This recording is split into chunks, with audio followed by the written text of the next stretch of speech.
પશ્ચિમ બંગાળ સહિત 5 રાજ્યોની વિધાનસભા ચૂંટણીમાં ભાજપના શાનદાર પ્રદર્શનને પગલે ભરૂચમાં ભાજપ દ્વારા ભવ્ય ઉજવણી કરવામાં આવી હતી. ભરૂચ જિલ્લા ભાજપે ફટાકડા ફોડી મીઠાઈ વહેંચી ભવ્ય વિજયને ઉજવ્યો હતો. બંગાળનો વિજય એ જનતાએ ભાજપ પર મૂકેલા વિશ્વાસનું પરિણામ હોવાનો મત જાહેર કર્યો હતો. પશ્ચિમ બંગાળ, આસામ, તમિલનાડુ, કેરળ અને પોંડિચેરીમાં વિધાનસભા ચૂંટણીમાં ભાજપે શાનદાર પ્રદર્શન કર્યું છે. ખાસ કરીને બંગાળમાં ભાજપે ઐતિહાસિક વિજય મેળવ્યો છે. ભરૂચ જિલ્લા ભાજપ દ્વારા પાંચબત્તી ખાતે ફટાકડા ફોડવામાં આવ્યા હતા.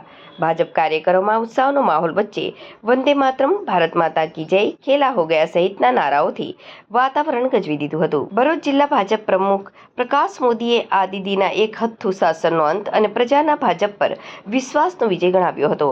આ ઐતિહાસિક વિજયને જનસમર્થનની જીત લેખાવી હતી.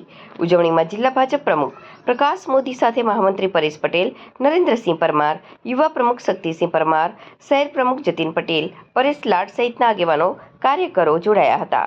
તાજેતરમાં આસામમાં, પુડુચેરી અને પશ્ચિમ બંગાળમાં જે વિધાનસભાની ચૂંટણી યોજાઈ અને એમાં આજની તારીખે 4 મેના દિવસે જે મતગણતરી થઈ અને એમાં પશ્ચિમ બંગાળમાં એક ઐતિહાસિક જીત હાંસલ કરેલી છે ભારતીય જનતા પાર્ટીએ.